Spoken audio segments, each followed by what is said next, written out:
Now, I'm also really pleased to be joined by Vicky Brackett, who is CEO of Business Legal Services at Irwin Mitchell.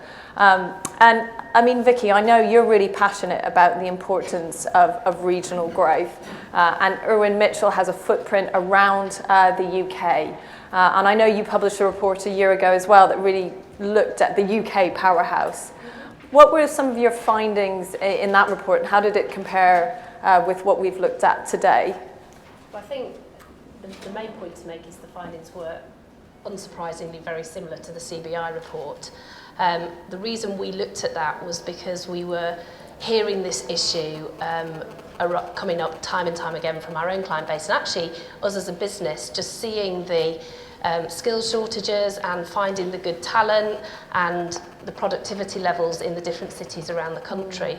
And it was a problem our clients were really grappling with. So, as you say, we commissioned the UK Powerhouse Report in October 2015, and the headlines are around the education and the skills shortages, the infrastructure, particularly the local infrastructure. I mean, yes, as Carolyn was saying, the arteries that go down the country are really important, but actually getting the infrastructure right within each of the cities is really important to the businesses in those areas, just to attract that skill level in and to increase the levels of productivity. So, yeah, a really fascinating area and a real opportunity if we can get this right, I think.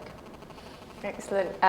Thank you, Vicky. And I'm going to use the chair's prerogative to ask a few questions to kickstart the discussion, but also as a warning to all of you in the audience, you won't get away lightly. I am hoping to get some good questions from you in terms of what you think is really important, because clearly the only way we're going to solve this is if we all work together. I guess, Sir John, I mean, I think you gave some really important reflections, particularly around this issue as well, that we're not just, it's not just around all the regions in the UK. Some of our competition is out there around the world.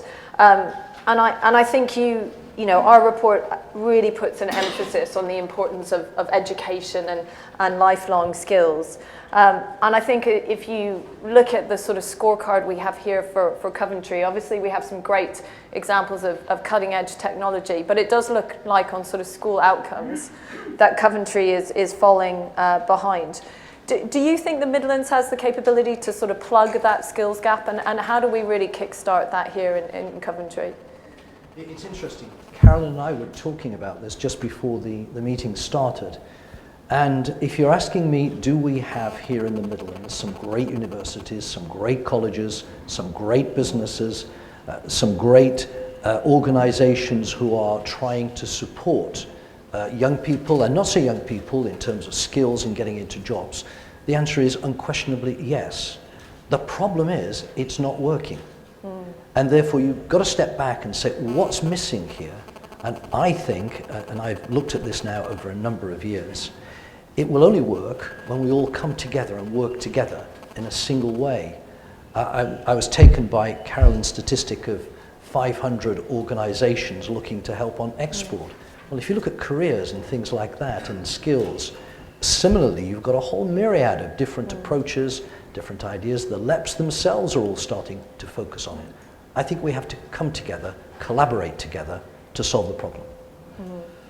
I think that's undoubtedly true. I think one of the other important findings in the report is you know, how important physical infrastructure is in connecting communities. And I know if you ask our members or businesses, particularly in the Northwest, I think, in fact, our recent infrastructure survey, I think, found 70% of our members thought that improving east-west connectivity was a key priority. In fact, I was actually surprised the number was as low as 70%. And I think, you know, the report has some, you know, really interesting illustrations about just how much that you articulated, Carolyn, about how much we can improve productivity just by having better connections between our communities. But are there other things around the sort of physical infrastructure that we should be thinking about as we look ahead? Yeah, I think that there absolutely are. But I first of all actually just wanted to pick up on the work that Vicky has done. So it's been fantastic having Irwin Mitchell partnering us in this work, because I think one of the things that we are just seeing is so many businesses thinking about these issues in a really clear-sighted, focused way. And it's actually very good to hear the alignment in the objectives. So, you know, we are incredibly grateful to the partnership that we've had with you on this.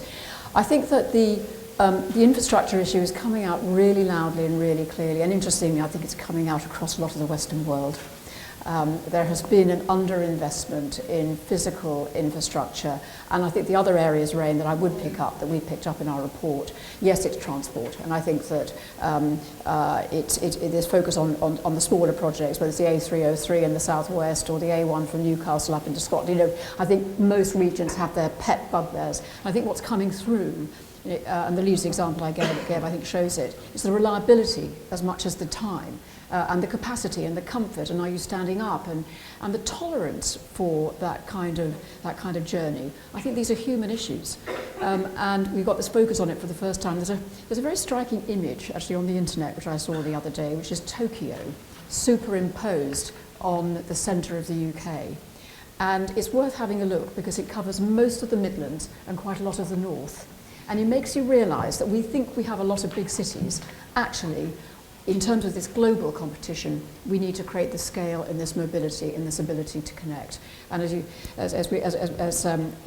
work that we've been doing shows, you know, that 30 to 40 minutes commute number is a really magic one. But the two others I think that we would highlight would be housing. Housing comes up time and time again as the shortage creating a limit to mobility. I think it was quite striking when we discovered that we had some of the lowest labour mobility in Europe. And I think one of the main reasons for that is housing. Now, again, I think there's a new focus, but I would agree with John completely, these are big problems, they need big solutions, they need big partnerships. The other area is broadband. I mean, it's interesting, we are actually pretty good in terms of broadband speed.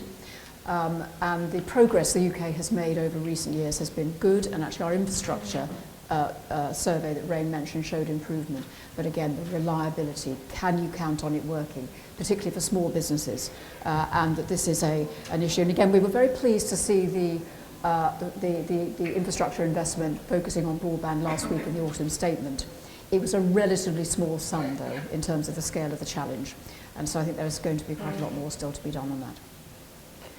Yeah, so clearly a lot around physical infrastructure and also sort of digital as we look ahead. But I think another thing that the report really tries to highlight is there's clearly also a role for individual businesses and what we can do within that. And I think that there's clearly something around really making sure that we are growing our small businesses fast enough. I was in Newcastle just yesterday at our regional council, and one of the things that came up is how do we make sure that we are starting businesses, growing them. This whole issue of sort of scale-ups really did come out strongly.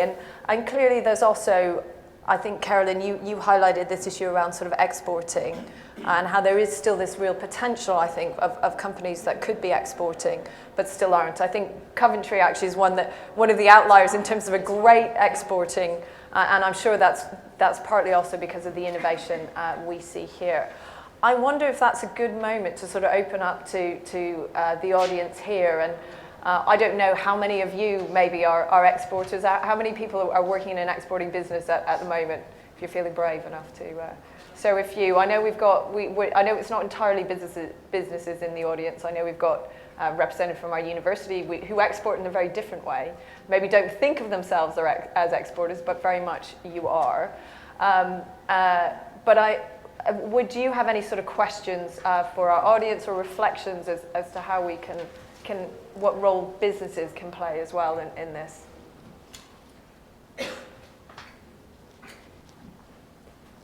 Well, it's a question that may actually be answered in the report, which I'll look at later. Most of the talk that we've been going through this morning has been about productivity gaps between regions, and I would agree entirely with all of the messages on the need for education and infrastructure. Below that, if we look at the numbers, there's actually a productivity gap in the different kind of industries and sectors. So there's naturally different economic value added between, say, banking and construction and all of the different sectors. So what evidence is there that if we address the educational and the infrastructure, that the actual mix of GDP and the weighted average of all of those different industries will change to improve productivity. I know it's slightly chicken and egg, but we could improve all of those things, but the greater economic value-added industries and things may still stay in London or elsewhere. So what's the actual correlation to that leap? Really,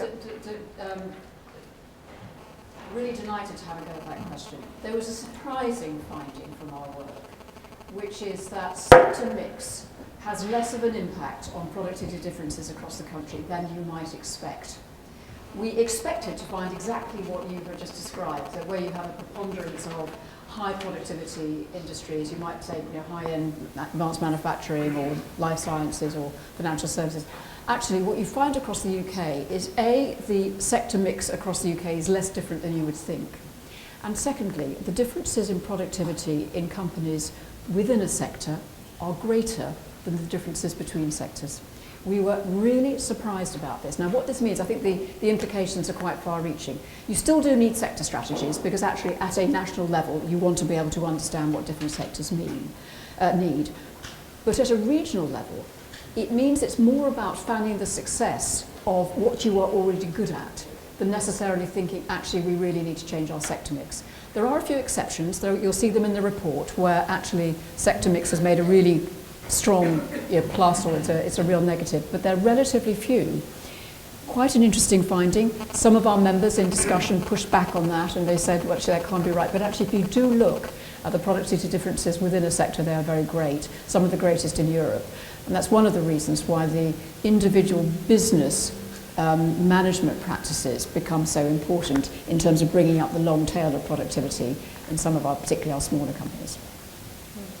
I think we're too London-centric. Our political power is concentrated in London. Many businesses are located in London.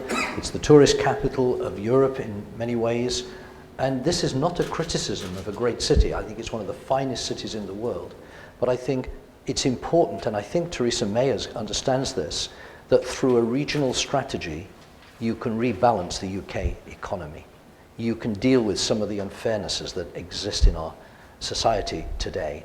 And I think we have to think very carefully about how can we stop the UK seeming so London-centric, but not in a way being critical about what London can do and the important role it has to play, not just in the UK, but in the world.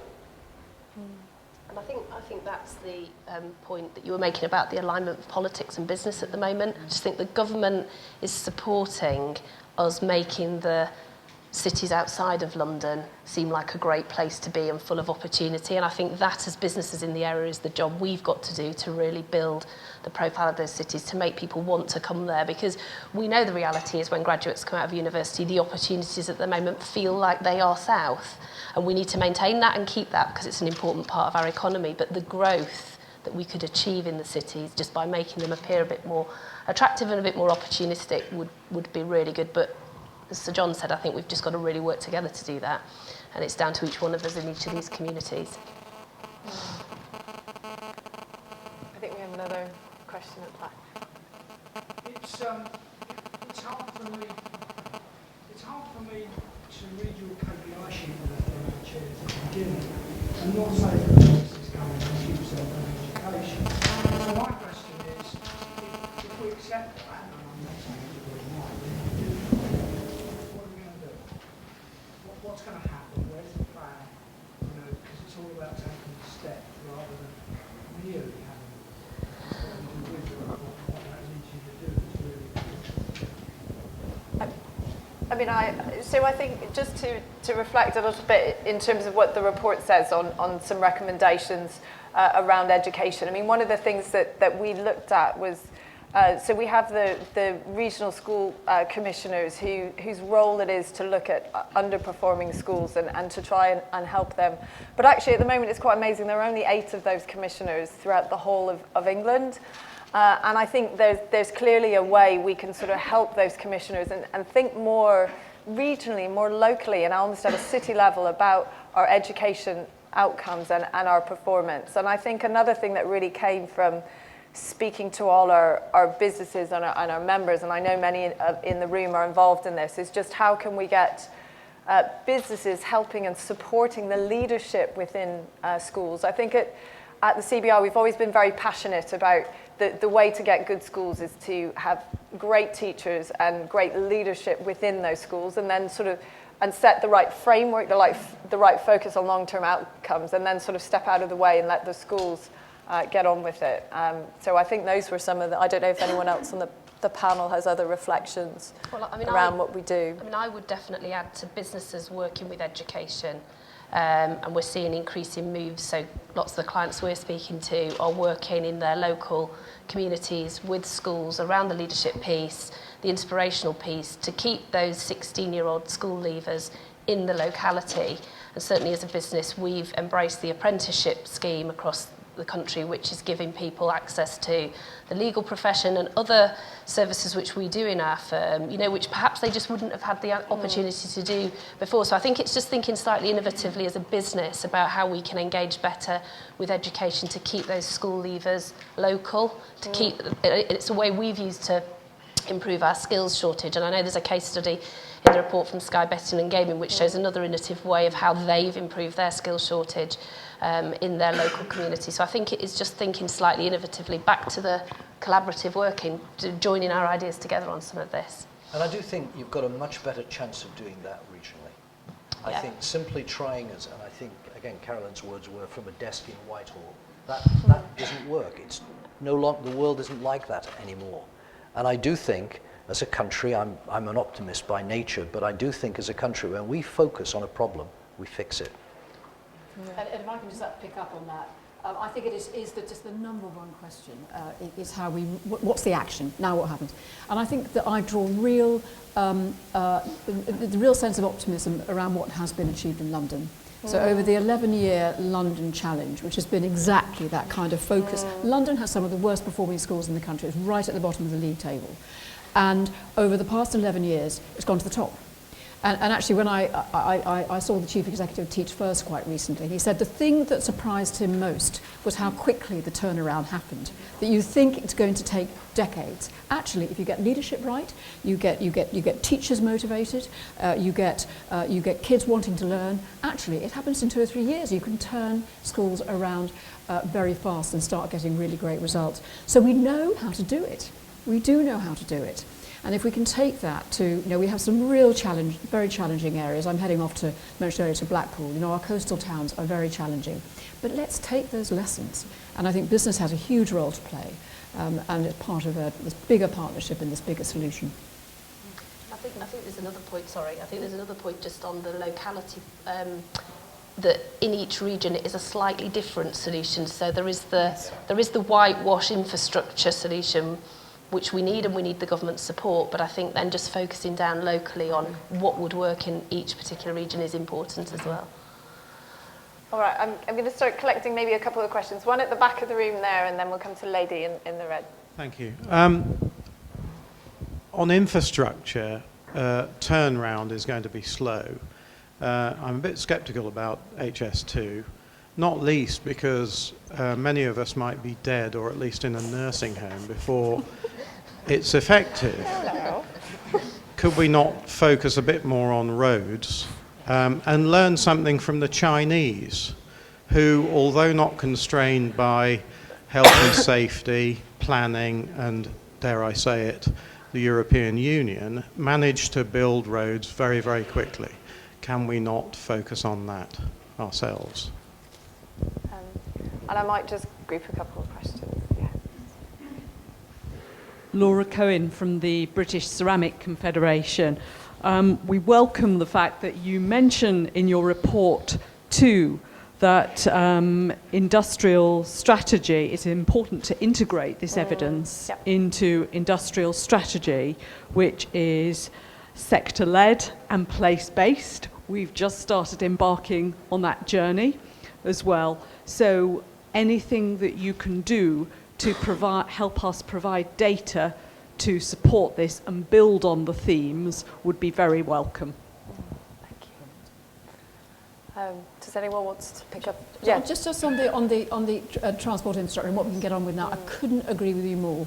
And I think that when we're talking to Bays and we're talking to Chris Grading in Transport and his team there, that is our message. I think you do need the arteries. I think the evidence from around the world, we need to get that working really well. So HS2, I think the big projects matter, but we can get on with so much now. So the fact that the local growth fund was increased by 50% in the autumn statement last week actually was a really good sign.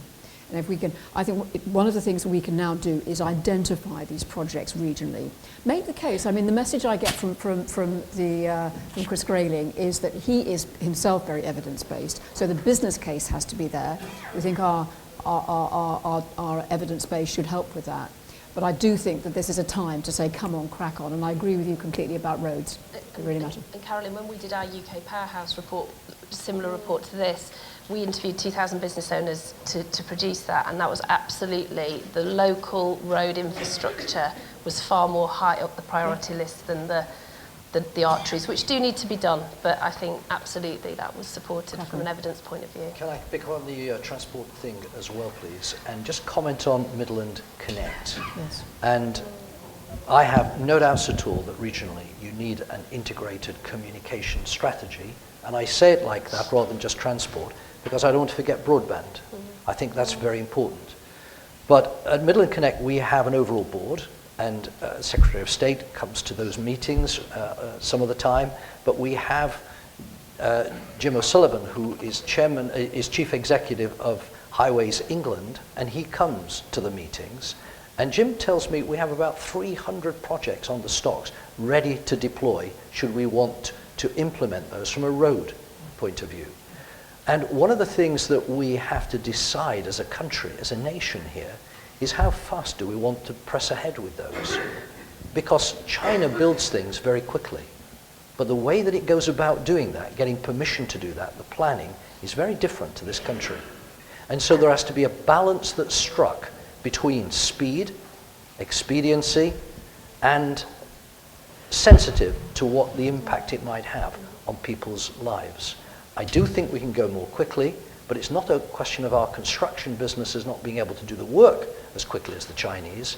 It's the planning, it's the funding, getting all those things aligned before we can press ahead. And I've seen some of the roads here in the Midlands, the recent roads, the A46, for example, which is just out. I think it's fantastic what we do.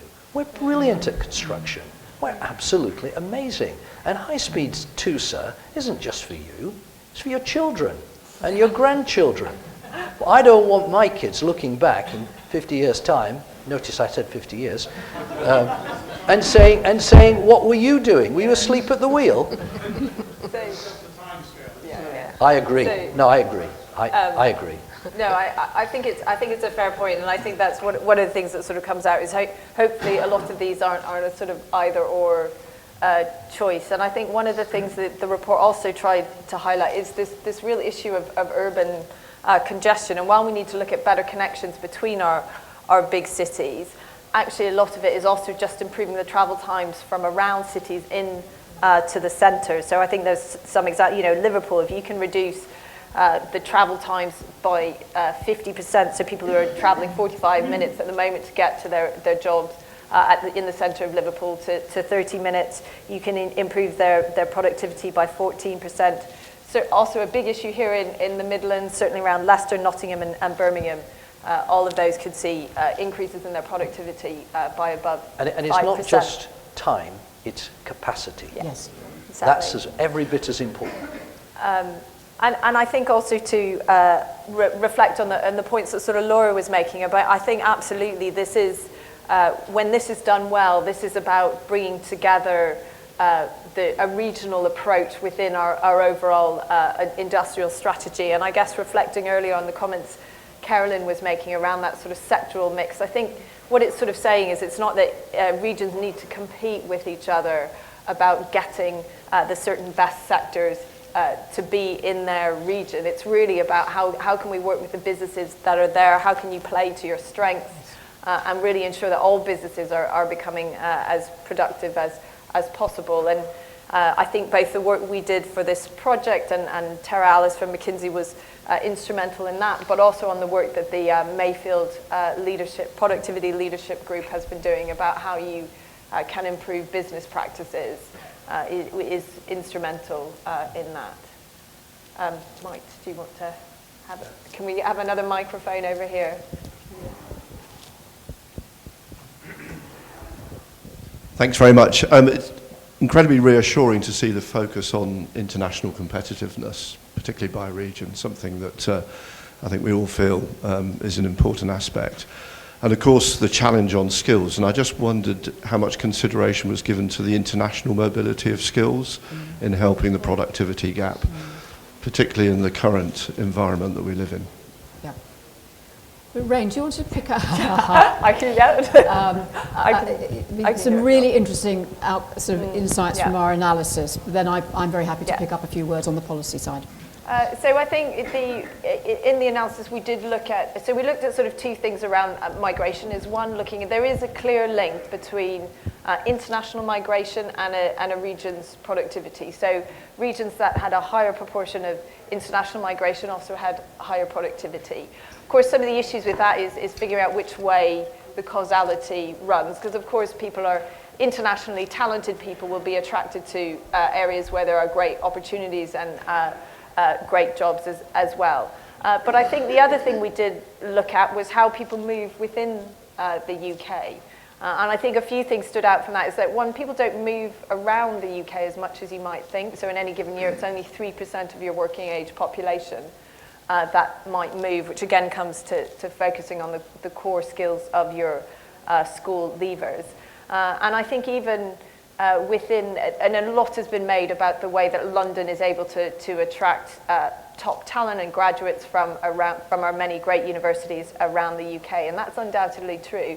But there's an equal outflow when people are in their 30s, and I think one of the real opportunities is if you can attract those graduates back to the regions. But even so, as a proportion of London's population, those inflows are only around 1% of the working age population, and that was something that I actually found really surprising. So, Carolyn, if you want to think around the policy. Well, Mike, it is an incredibly important question. I think because we're talking about sort of human capital throughout the life stages, aren't we? Starting with schools, but right the way through to ensuring that we can attract the best of global talent. And I know that in JLR, the industry company you've been most involved in, just being able to attract people who can innovate. It's one of the drivers we haven't mentioned, but it's one of our top 7 drivers is our ability to innovate. We're a very innovative country. One of the reasons that we have great universities, we are attracting people from all over the world. And one of the areas that we're going to be focusing very strongly in the upcoming new policy around immigration is ensuring that is protected. And I think again our work will help, because I think it shows this link. We have a government very committed to productivity and to regional success. Let's make that link, let's demonstrate it, and let's prove it. I think we do think there will be some changes in the immigration model. We've seen some already. I think public concern is real and needs to be recognised. We also need to demonstrate that we are investing as businesses in homegrown talent, and I think we do, £45 billion a year, but there is more that can be done. But this whole point about the attraction of skilled people from around the world needs to remain centre stage. I think we probably have time for a couple more questions before we finish. A lady near the front. Hi, thank you. This is possibly a slightly different question. I've been to quite a lot of sessions like this where people are talking about productivity. And I was at the CBI conference last week when Theresa May spoke, and she said, she reminded the audience, which was primarily made up of business people, that capitalism wasn't dead.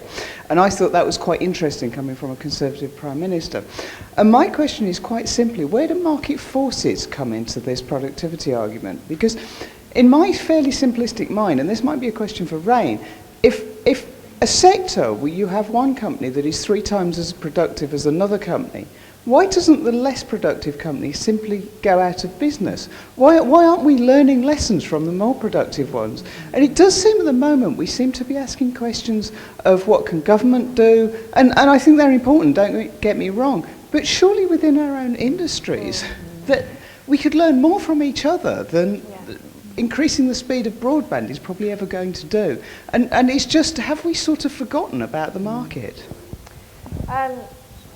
So no, I mean, absolutely, we haven't forgotten about the role of the market. And I think really what we were trying to say within this work as well is what can businesses themselves do? And I think, the work that we did for this report, McKinsey's have also done, looking at controlling for the size of firm and sector that businesses are in. There is something still in the UK that we can maybe have a whole academic discussion about why are businesses that are less productive staying in business. Now, I think it may be around the sort of regional dispersion, but clearly the way to improve this is to think about how can we get better management practices at some of these businesses. And I think there are some great examples of where that has been improved. So one of the case studies that we looked at was Strathclyde Business School, which actually brought in CEOs from SMEs and gave them sort of an intensive course around how do you grow a business, how do you go from being small to medium to big.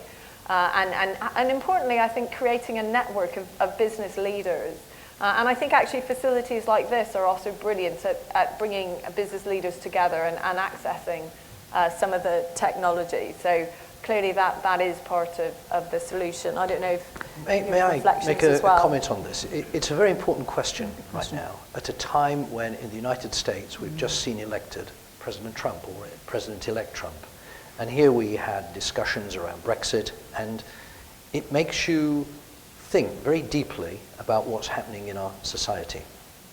And I think that's why Theresa May at the conference said some of the things that she said. I think she'd say, I believe in capitalism, but inclusive capitalism. I believe in driving economic growth, but inclusive economic growth. And when an industry gets into trouble, and in this area we've had mining, for example, getting into trouble. Survival of the fittest, Darwinism, and it came from the Midlands, by the way, we should make that point too, maybe. But if you look at that principle, there's nothing wrong, theoretically, with it. Unfortunately, if you don't have in place a program to retrain people, it's not just about skills for young people. One of the problems we've got, technology is moving so quickly now, it's how do we keep reskilling people as industries come and go. And that coming and going will continue into the future, probably accelerating. So when we talk about skills, we really have to think very wisely about what that means. Because if we do let a sector decline, then the people that are working in that sector, they mustn't feel abandoned. Because if we do, we'll have big social problems. I think that's probably a good point for us to sort of pause and reflect. I know, Carolyn, we're whisking you off shortly to Blackpool to try and really tackle some of these issues with Justine Greening around education. And Vicky, I don't know if either of you have sort of final reflections. I think, obviously it's for me it's exciting because it's a great opportunity for the businesses in our country and to make our country feel really great. And as Sir John has said, we are really good at doing that.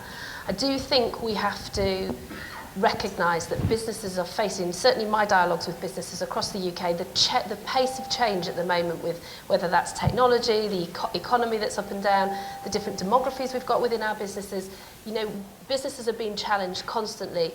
And many businesses, particularly the smaller ones, are really struggling with how they prioritise all of that. So I think sharing some of the good experiences we have as leaders and collaborating around that is a really important part of that. So I think for the people in this room, my observation would be, us working together within our regions where there will be special issues that are arising for us in the West Midlands or whichever region we're working in, is really important and something we can do. And engaging with that education piece as well, I think, is key. So lots to do, but a great opportunity if we do it well. I would just completely endorse that. It just does feel as though this is a time for leadership from all sorts of walks of life.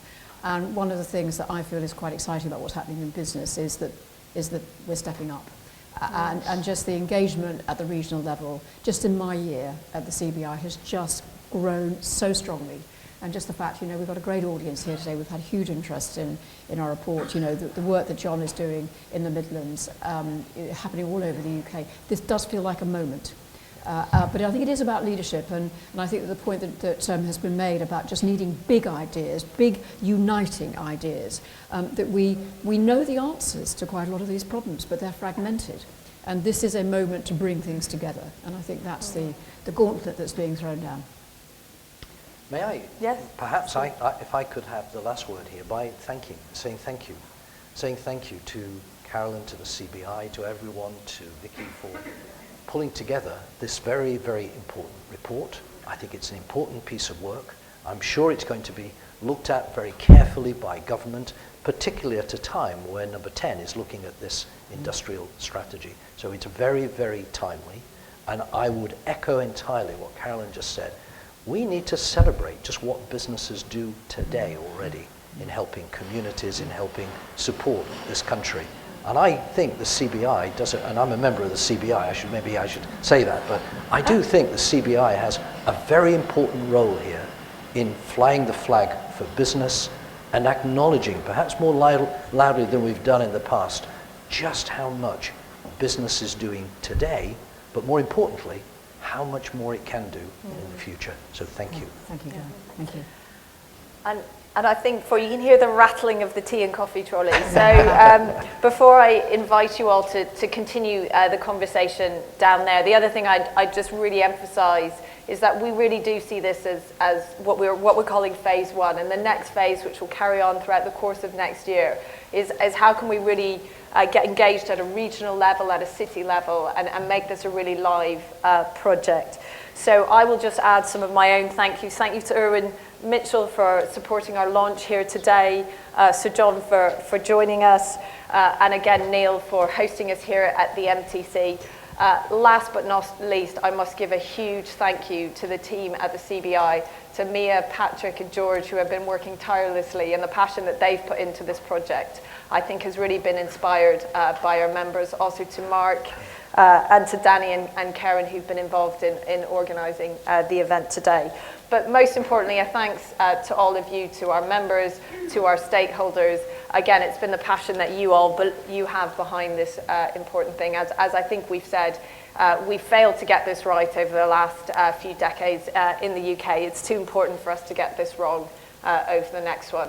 So on that, I will invite you all to coffee downstairs.